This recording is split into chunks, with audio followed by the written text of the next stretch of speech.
চলছে চলবে চলছে চলবে না চলবে না চলবে না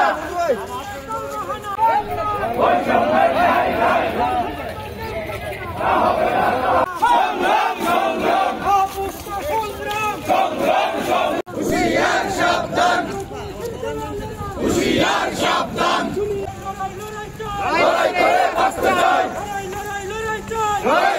সংগ্রাম সংগ্রাম চলবে না। আমরা দেখতে পেয়েছি যারা কমিশনের অন্তর্ভুক্ত তারা 23শে জুলাই দিকে তাকানোর মতো কেউ নেই।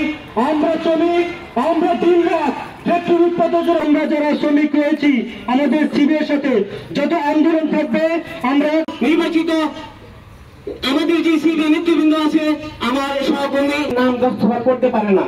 আমার সাংবাদিক ভাইদের কাছে একটাই অনুরোধ রাখবো, আপনারা আমাদের পর্যন্ত এখনো শ্রমিকের চাকরি করে আমরা তো আপনাদের কাছে অন্য কোনো সুবিধা চাচ্ছি না। আমরা চাচ্ছি আমরা ইনশাআল্লাহ আমরা এক থেকে সবাই আন্দোলনকে তীব্রতা করবো। এই পর্যায়ে আমাদের সামনে বক্তব্য নিয়ে আসবেন জনাব মোহাম্মদ মনিরুজ্জামান পাবেল। ঊর্ধ্বতন কর্তৃপক্ষ যাদের আন্ডারে আমরা চাকরি করি তারাও জানেন আমরা কোন ধরনের স্কেল, যেখানে সারা বাংলাদেশে একটা সময় ছিল জুট পেল ওই যে স্কেলের অন্তর্ভুক্ত ছিল, যেখানে আমাদের একটা অবস্থায় যেতে হবে। আর বিসিআইসি বাংলাদেশে একটি ঐতিহ্যবাহী একটি সংস্থা, কিন্তু আজকে সেই সংস্থা দিন দিন মৃতপ্রায়।